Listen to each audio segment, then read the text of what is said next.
मेरा परम सौभाग्य रहा 1989 से 91 तक मैं लोकसभा का सदस्य रहा।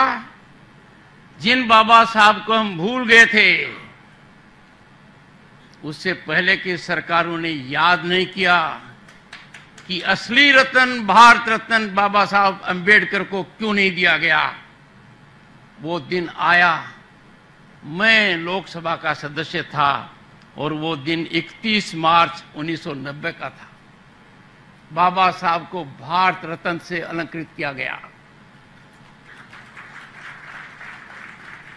It was an honour conferred late, देरी से दिया गया, पर देर हो सवेर हो न्याय हुआ, क्योंकि बाबा साहब ने सदा ये ध्यान दिया कि जो वंचित हैं उनके साथ न्याय हो।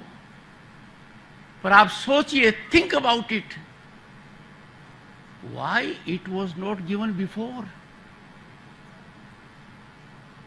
Baba Sahib was too well known as architect of Indian Constitution.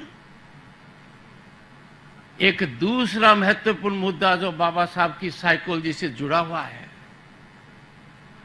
Mandal commission की रिपोर्ट प्रेसिडेंट होने के बाद 10 साल तक, और देश के 2 प्रधानमंत्री रहे उस दशक में, श्रीमती इंदिरा गांधी और श्री राजीव गांधी, एक पत्ता भी नहीं हिला उस रिपोर्ट के ऊपर। Again my great privilege, reservation, सामाजिक न्याय जिसकी नींव मजबूती से डॉक्टर भीमराव अंबेडकर ने रखी थी, और रखी भी थी मौलिक अधिकार के रूप में, दैट वाज डन इन अगस्त 1990। और उस समय मेरा परम सौभाग्य है कि मैं केंद्र में मंत्री था। ये 2 घटना